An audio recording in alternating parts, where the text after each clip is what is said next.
ये दुनिया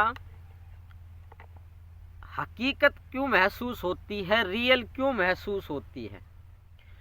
आप जो कुछ देख रहे हैं ये सभी को असली महसूस होता है, आपको नहीं। ज़्यादातर एक ब्रह्म पुरुष को छोड़कर, आत्मज्ञानी को छोड़कर सभी को ये दुनिया हकीकत महसूस होती है। जिसको भगवान की प्राप्ति हो गई है, ब्रह्म की प्राप्ति हो गई है, उसको तो इसकी हकीकत पता लग जाती है, उसको तो हकीकत महसूस नहीं होती है। ये जिस टाइम भगवत्ता शरीर में प्रकट होती है या भगवत्ता की प्राप्ति होती है, तो उतने समय के लिए ब्रह्म पुरुष को ये दुनिया हकीकत महसूस नहीं होती है, इसकी सच्चाई पता लग जाती है। लेकिन जब शरीर में भगवान प्रकट नहीं होते हैं तो ये दुनिया हकीकत महसूस होती है। क्यों? जानेंगे इसी राज को। बहुत ही गहरा विज्ञान है, बहुत ही गहरा राज है जो वैज्ञानिकों को भी नहीं पता है, उसी को जान लेते हैं। नमस्ते, मैं पवन यादव, रामपुरा झज्जर हरियाणा, एनसीआर दिल्ली से। तो आज का मुद्दा क्या था कि दुनिया हकीकत महसूस होती है, जबकि आपने पढ़ा क्या है कि दुनिया हकीकत नहीं है, ये एक खेल है, ये वास्तविकता में यहाँ कुछ भी नहीं है, ये माया है, ये धोखा है, ऐसा आपने पढ़ा है। लेकिन आपको तो हकीकत ही महसूस होती है, ऐसा क्यों? अब जान लेते हैं ठीक कौन है। हम सब ठीक हैं या शास्त्र ठीक हैं? मैं ना शास्त्रों की बात बताऊंगा, ना ग्रंथों की बात बताऊंगा, ना मैं आपकी बात बताऊंगा। जो मैंने पाया है वही बता देता हूँ, अपना अनुभव बता देता हूँ। देखिए, ये दुनिया हकीकत तो नहीं है तो ये माया ही। लेकिन सभी को ये महसूस इस वजह से होती है, एक पदार्थ होता है चित्त, एक तत्व होता है, एक एलिमेंट होता है, बारीक पदार्थ इस कुदरत का, जिसकी वैज्ञानिकों ने खोज नहीं की है या खोज हो नहीं पाई है, डिस्कवरी नहीं कर पाए हैं उसकी वजह से, शरीर में उसके होने की वजह से ये दुनिया हकीकत महसूस होती है। उसका एक काम, जिसे कहते हैं पढ़ाई लिखाई की भाषा में फिजिकल और केमिकल प्रॉपर्टीज, भौतिक और रासायनिक गुण धर्म, उसका एक काम होता है। वो काम क्या होता है कि इस दुनिया को हकीकत महसूस कराना। अलग अलग पदार्थों के, एलिमेंट्स के, पदार्थों के अलग अलग काम होते हैं। कुछ एलिमेंट्स की तो हमने खोज कर ली है और कुछ की हम खोज नहीं कर पाए हैं, ये मानव जाति खोज नहीं कर पाई है। वो चित्त पदार्थ तत्व हमारे शरीर के अंदर बहुत ही गहराई में बारीक रूप से मौजूद है। अब उसका और भी बहुत से काम है, लेकिन उसका एक मेन काम है इस दुनिया को हकीकत महसूस कराना। वो बिल्कुल ऐसा एहसास कराएगा, आपको ऐसी फीलिंग्स आएंगी कि ये दुनिया हकीकत है, ये माया नहीं है, सामने जो दिखाई दे रहा है वो बिल्कुल रियल है। ऐसा वो बार बार आपको 24 घंटे एहसास कराता रहता है। वो पदार्थ तो ऐसा है कि आप जब सपने देखते हैं उसको भी हकीकत महसूस करा देता है, जबकि आपको ये पता है सपने तो झूठे होते हैं। आप जो सपने देख के डर जाते हैं, वो डर के आपको ऐसा लगता है कि सामने हकीकत में भूत है।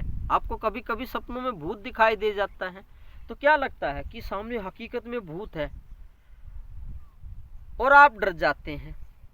तो वो वहां भूत तो नहीं है सपने में, लेकिन आपको फिर भी डर का एहसास करा दिया। किसने करा दिया? वो आपके अंदर जो चित्त है उसने ये एहसास करा दिया, ये फीलिंग्स पैदा कर दी कि जो दिखाई दे रहा है वो क्या है? वो भूत है, और आप डर जाते हैं। तो ये ऐसे ही ये जो दुनिया है, ये जो ब्रह्मांड है, इसको हकीकत महसूस कराना ये उस चित्त का काम है, जबकि ये हकीकत नहीं है, ये बनाया हुआ है। ये ब्रह्मांड, ये जो हमसे उन्नत, ज़्यादा डेवलप जिन्होंने साइंस कर ली है, ऐसे जीव इस ब्रह्मांड में हैं। ऐसे आदमी तो नहीं कह सकते, जीव कह सकते हैं। जैसे आदमी जीव होता है, कुत्ता बिल्ली हैं, ऐसे और भी जीव हैं। उन्होंने ये दुनिया बना रखी है अपनी साइंस से। इस पदार्थ की वजह से आपको कभी भी ये एहसास नहीं हो पाता कि जो कुछ आप देख रहे हैं, अपने घर में जो कुछ देख रहे हैं, आदमियों को देख रहे हैं, घर परिवार वालों को देख रहे हैं, खेत में जो कुछ देख रहे हैं, पहाड़, इसके अलावा ये बादल, ये सूरज, तारे, ये सब कुछ फेक हैं। लेकिन एहसास क्या होता है? हकीकत है, रियल है। ये इस चित्त पदार्थ तत्व एलिमेंट की वजह से होता है। तो आज एक तत्व के बारे में जाना, चित्त के बारे में, और उसका एक काम जाना। उसके और भी काम हम जानेंगे कि उसके और काम क्या होते हैं, उसका रंग रूप कैसा होता है, दिव्य दृष्टि से वो दिखाई कैसे देता है, वो भी हम आगे जानेंगे। तो सभी बातें एक साथ में हम नहीं बता सकते।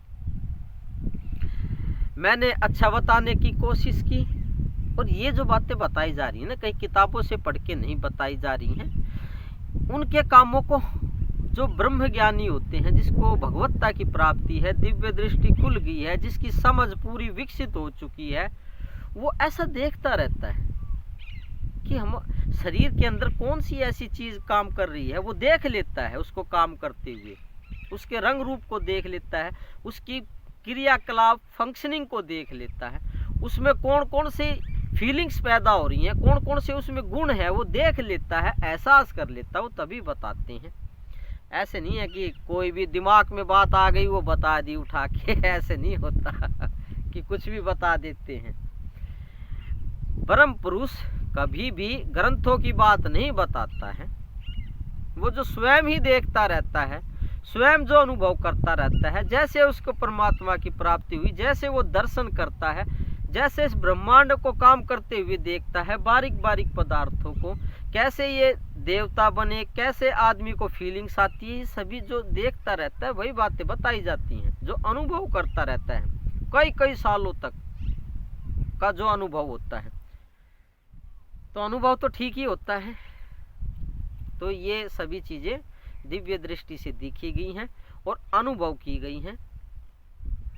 परमात्मा वैसे जिसके अंदर प्रकट हो जाते हैं, वो सारी बातें उनको वैसे भी पता हो जाती हैं, क्योंकि वो स्वयं ही परमात्मा है और परमात्मा को सब कुछ पता है। इस ब्रह्मांड के राज सारे पता है, करने वाले वही हैं, करता धरता मूल मालिक वही है, तो उनको तो पता होगा ही।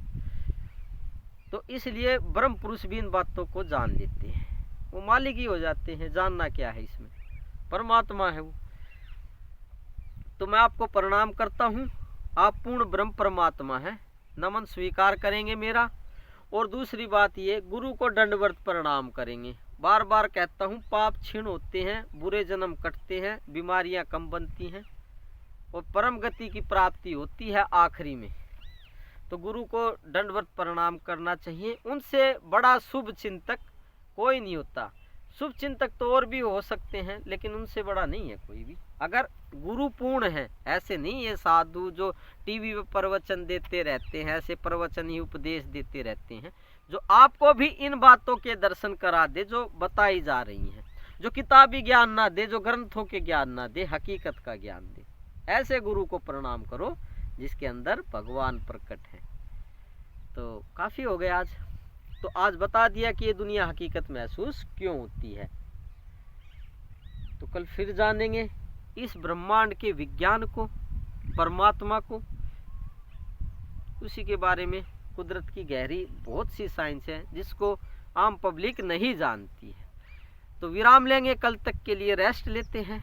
तो आराम कीजिए और परम गति को प्राप्त करें गुरु को प्रणाम करके।